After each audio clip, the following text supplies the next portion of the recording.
the EMCC Student Leadership Initiative. It's an online badging, micro-credentialing opportunity for our students that's housed in Brightspace. That's the kind of basic what it is.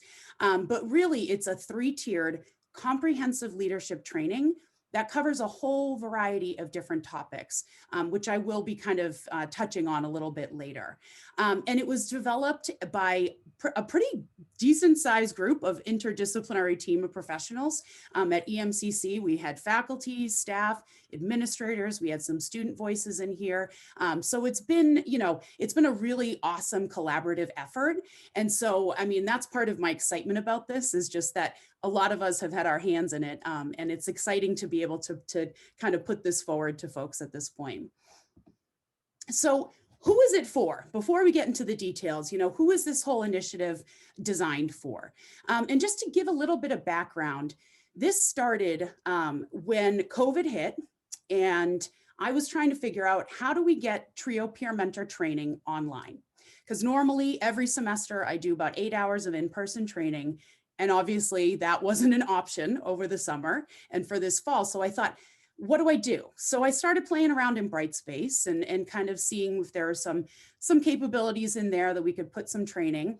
And it just kind of ended up growing. I mentioned it to some folks in a meeting, and then, some other folks were like, well, we need some leadership training. It would be great to have something that we can loop our work study students into, and, some of our other student leaders. So from that kind of initial thought of like, oh, training online, it's grown into this really kind of wonderful thing, which I'm really excited about. So anyway, who is this for? It's for everyone. Tier 1 is for all of our students, but particularly those students who demonstrate a desire to gain their leadership training or really need to hone these relevant skills. Much of what we focus on in Tier 1 is soft skill development. So, we know that students need just as much kind of support and instruction and learning in that area as sometimes they do in the academic stuff. So hopefully this, can kind of fill in there where, other opportunities to get this information maybe aren't quite as readily available. So again, it's open to all students, but, particularly those students who kind of are demonstrating a desire to meet the moment with their leadership training. So, and again, we're really looking at students who are current student leaders. Work study was a big portion of what we discussed when we were talking about the Tier 1 training, as really a broad introduction, something that can work for students who, are just, brand new to the institution, starting some work study jobs. There is a bit of a focus on sort of career readiness in this level. So anyway, I'll just kind of keep going so we can get to the content of what's in Tier 1. Oh, looks like Brian's joining us. Great.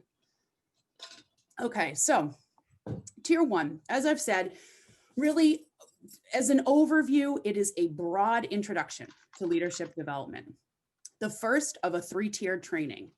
It's really meant, again, for a wide audience of students, student leaders, clubs, orgs, work study, and there are 3 primary overarching learning outcomes for the first tier of the training. The first of those is that students will develop an introductory understanding of the leadership submodules and topics included in the Tier 1 training, which I'll go into a little bit more detail on that momentarily. The second is that students will be able to identify key terms and concepts related to each submodule. And then the third is that students will articulate how each submodule topic is relevant to their own life or experience through prompted reflection. That was something we really as a group thought was important, that the assessments for this particular module or for the submodules included that reflection, because it's introductory, right? We're just kind of helping students get familiar with language and all that kind of stuff. So it's a matter of them making it relevant in their own lives. And so that's why that reflection is a really big piece of this first tier. I'm seeing the chat. Sorry, I just want to check. Oh, awesome. All right.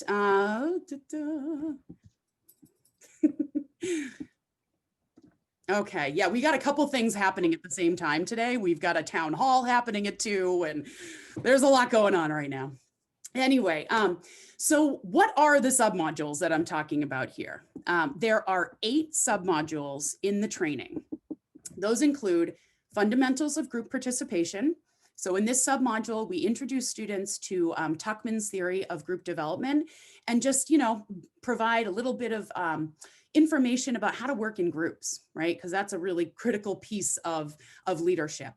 And then we have professional standards and workplace expectations. In this module, there's a heavy focus on interview skills, professionalism in the workplace, those kind of things that students who may not have really had any sort of a professional job before might not have been introduced to some of those ideas and concepts. So we wanted to make sure we included that. And then we have a submodule on EMCC resources and referral basics. And again, this is one of those submodules that, many of our students who are in work study positions or, peer mentors or peer tutors, leaders, PTK, their role is oftentimes as a referral resource, right? Our students don't necessarily know the answers to every question or have to solve all the problems. Really, we want to make sure they know who to go to and how to make those referrals when those times come. So there's a lot of stuff in there about, who, what, where, right, at EMCC, and, what are some of the different ways that you can work with students and point them in the right direction as to where they need to go. And then we have wellness and self-care. This is super close to my heart. I think it is critical to always include information that reminds people about, their mental health matters, right? And when you're in any sort of a leadership position, working with other people, maybe listening to other people, hearing their problems, things like that, we got to be mindful of our own wellness, right? And our own self-care. So there's some information there about just doing a self-assessment and balance and all that kind of stuff. But again, it's just a general introduction. So next we have an introduction to diversity and multicultural competency. Again, this is one of those areas that I think is critical to introduce students to, in this first stage. And really what this is just helping them, again, get familiar with the language that we use, microaggressions, right? Implicit bias, some of these concepts that students may have heard before, but they're not really sure about. So we have some videos and some articles, things like that for that particular module. And then we have an introduction to ethical leadership. So this is one of those areas that I felt was really important to include here, even though it may be more of a development, a little further down the line, kind of getting into more of what ethical leadership really is, but at least to start talking about what is ethics, right? What does it look like to be an ethical leader? What are some of these concepts that are connected to that we need to keep in mind as we function in groups and as we work toward goals? And then we have, of course, active listening and communication skills.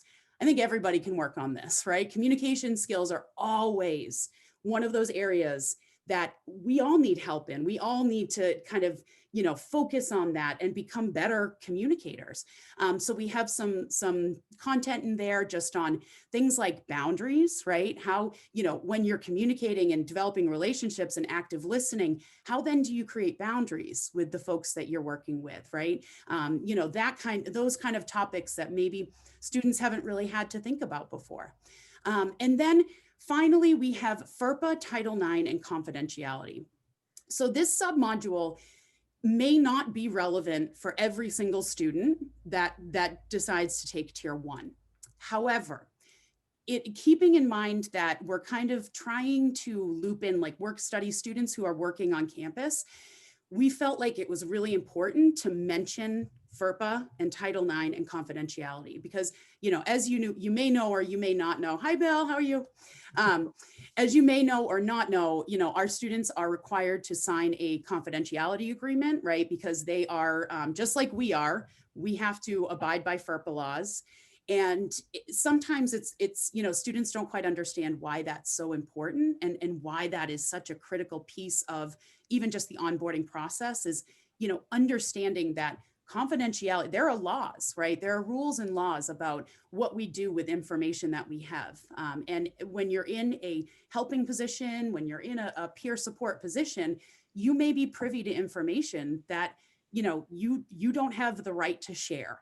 And so we wanted to just, make sure we reminded folks of that. And then the Title IX piece, again, that's something in higher ed that we often talk about, right? And, people might hear that and say, I don't know what that is. I hear that, but I don't know what that is. So we have a couple articles that just kind of explain what that is. And just, again, a way to introduce people to these concepts. So those are the 8 topics that we've decided to include for the Tier 1 training. So I'm just going to pause really quick. At this point in time, does anyone have any questions? Is this, making sense for folks? Is it? Okay. All right. So those are the submodules. So how exactly do students actually do this, right? Like how do they access this training? It's really simple, thankfully. All they have to do is email the names of the students to Nick Runco and myself and tell me what date you want them to do it by. And that's it. That's really all you need to do, as an instructor or, supervisor or advisor. That's all you need to do. So what's going to happen is, I am going to be reviewing all of the assessments that students submit. So looking at their reflections, their videos, things like that. We do have rubrics. So, it's not just kind of like, oh, do I feel like, this person did it well enough? We do have, some pretty strict rubrics on what is considered acceptable. And so what I'll do is basically you give me that date, you give me their names. When that date comes, I'll go in, make sure the assessments are good and complete. And then I will actually award the badges directly to students through our badging program. So I haven't done it yet. I'm new to Badger. So we're going to see with the first few, how it goes. But as far as I can tell, it should be a pretty straightforward process. Okay, so I wanted to kind of just go over a couple frequently asked questions, some things that have come up that folks are kind of like, well, what can I do with this, right? So one of the questions I got recently is from a faculty. They said, can I use this training as a part of the courses that I teach? Absolutely.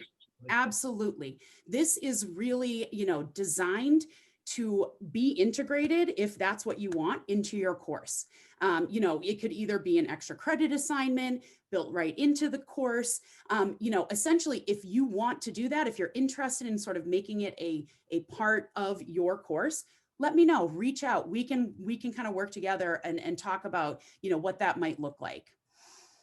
So another question I got, which is a really good question, how long is it going to take for students to actually complete all of these submodules? What is the time commitment that we're expecting students to have here?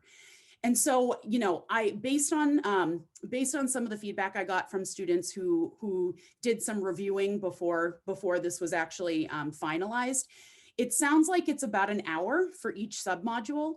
And of course, we know some students will take less time, some students might take a little bit more, but we felt like an hour per module was a pretty good estimate. So, if you're looking at it in total for the Tier 1 training, a max total of 8 hours to complete. And again, it depends on the student, depends on how fast they go, depends on their comfort with this stuff, all that kind of stuff. But that I think is a decent estimate. So if you're thinking about, oh, I could use this in a course, that's the kind of time commitment that you'd have to put into consideration in terms of due dates and things like that. Okay, and then, this has been a big topic for us in the group as we're building this, but I've definitely gotten this question. I supervise work study students. Can Tier 1 be used as a training or onboarding activity? Yes, absolutely. That is like what this is designed for, right? Not just that, but certainly with this in mind. It's a broad introduction to leadership topics, but there is a heavy emphasis on career development and workplace readiness.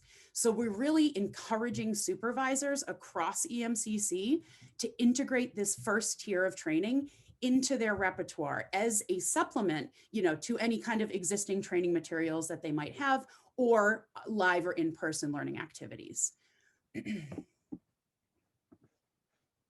So I just wanted to kind of talk a little bit about the tiers 2 and tier 3. So tier 1 is complete. It is ready to go. Students are already enrolled in it right now. We're in the process of working on tiers 2 and tier 3. So Tier 2, what's going to happen in Tier 2 is that, essentially this introductory tier for Tier 1 is let people be introduced to the topics, have them learn the language, get familiar, get more comfortable with these things. Tier 2 is going to focus on expanding the breadth of knowledge on specific topics that were introduced in Tier 1. So we have leadership development theory, cultural competency, advanced group processing, helping skills in mental health and wellness, crisis response intervention and mediation, advanced leadership ethics, and then an introduction to community service and civic engagement. And again, these are playing on, the Tier 1 introductions and kind of just expanding and deepening the knowledge in those areas. One of the big pieces, though, before I go on, in this tier is that the community service and civic engagement piece, this is where we are really introducing that skill. So we've talked a little bit about it, and Tier 2 isn't finalized yet, but the idea is that Tier 2 will culminate in the planning of a community service or civic engagement project. So they will be given an actual, guide in how do you plan a service project? What do you need to consider? I have some worksheets that students can kind of think about the details from start to finish. And so what that's going to do is help them get prepared for Tier 3, which is going to be implementing the project that they created in Tier 2. So, it is definitely, it's a longer term, a little bit more involved than the Tier 1, right? They kind of increase as they go, but we're really excited about, where this is headed. So another piece about Tier 2 that's really important to mention is this is also an opportunity for different cohorts of student leaders to break off into their own submodules and to house their own training. So by that, I mean, I've got the trio peer mentors. I know, Kim works with PTK, we've got RAs, we have ambassadors, we've got navigators and tutors. We've got a lot of different cohorts and groups of students on campus that work together. And so Tier 2 is a space where we can build the submodules specific to their cohort, and then they can get a badge for it, right? They can get a badge for that training. Even if it's, just the regular training that you would do normally, this gives that opportunity to, have them show evidence of learning and all that kind of good stuff, and then come away with a tangible credential. So I kind of already talked about this a little bit, but Tier 3, which is going to be the longer term, students are going to be organizing and collaborating with our partners to work toward that common goal and implement and put into action the leadership skills that they've developed throughout the program in the form of a service learning or civic engagement project. This is really, when we think about leadership, Tier 1 to Tier 2 to Tier 3, they are meant to really build off one another. And, this kind of culmination of a service project, I think it's going to give students an opportunity to engage in this work that maybe they haven't really had the opportunity to engage with. We don't have a department, we don't have a civic engagement office. We don't have enough people to do that, right? And so this is a way of kind of bringing that culture into EMCC and helping students, work through this process. And again, come away from it with a tangible credential. So, really, what's the benefit to students, right? And I've kind of been saying it. And what's the future of the initiative? So really, students who earn this leadership microcredential, and even those who opt to just pursue badging opportunities within the program, because that's an option too. So each one of these submodules is its own badge. So that means that, you can pick and choose, choose your own adventure style. As a supervisor or as an instructor, you can kind of decide which submodules are relevant and all that kind of good stuff. And what that's going to do is they're going to be able to walk away from the experience with that tangible credential that confirms their leadership competency, which is just going to increase their competitiveness and marketability in the workforce. That's really what we want. We want students to really walk away from this experience having learned, having grown, having developed, but also with something they can take with them to say, I have these skills. Like here they are, they can put it on their resume and say, these are things that I know that I have worked on. And so when folks see that as students are going out into the workplace, interviews, jobs, all that kind of stuff, that's going to stand out. We're hoping that that will stand out for folks, that, these students have that kind of training. And now ultimately, the long-term, the hope eventually is that, this is going to turn into its own 3-credit course, a full 3-credit leadership course. And now we've talked a little bit about the fact that there are already some leadership courses, right? That we already have a few on the schedule. I know business has a leadership course. A couple other programs have leadership courses. And this is one of those opportunities where we might be able to actually kind of work with those existing courses and help to build out some of their content if they want that, and then it wouldn't necessarily have to be a brand new leadership course, but it could be, integrated into some of these already existing opportunities. So that's what I've got for you. So, in terms of questions, comments, concerns, any of that, come to me, okay? Reach out to me. I am happy to speak with anyone and everyone about, how this might work for you and your class. Yeah, go ahead, Kim. So let me just make sure I understand. Yep. So each tier will end up with a separate badge. Is it a micro, and then macro? Is that how it works? Because I'm not really great with badging, but I'm just curious if that's how that works. Yeah, so I'll be honest, I am also very new to how this process works, that kind of, is it a badge? Is it a micro, macro, so my understanding of it right now is that each submodule will be its own badge. So like the smaller, you know what I mean? Like students can get that little stamp like badge, I did this. And then for each, I believe each tier is going to be a separate micro-credential. And then if students finish all 3 tiers, then that would be considered a macro credential, I think. But that's, from my understanding right now, that's how it's going to work, which is how, we want that, because I know that not every single one of these submodules is going to be relevant for, for every cohort of students, so that we wanted to really make it that way, to encourage people to take part in this, even if it's not all relevant, right? Or if they don't want all of these different topics. Well, I feel like level 1 would be relevant to everyone because it's just more informational. Right. And then when you get to level 2, then maybe, focus a little bit more, but yeah.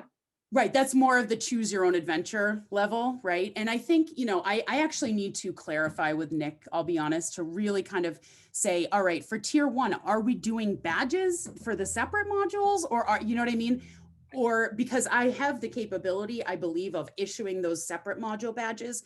But I know when we were developing this, we kind of thought of it as a one whole, tier 1 is, you kind of got to do all of the tier 1 in order to at least get ready for the tier 2. So I will clarify that, Kim, honestly, because I'm still a little, I'm trying to get it all straight in my own head. And I'm new to micro-credentials. So, this didn't, and as you guys know, this didn't start as a micro-credential. So it is kind of turned into that, which I'm really excited about.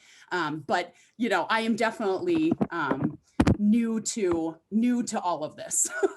So it's a learning curve for me as well.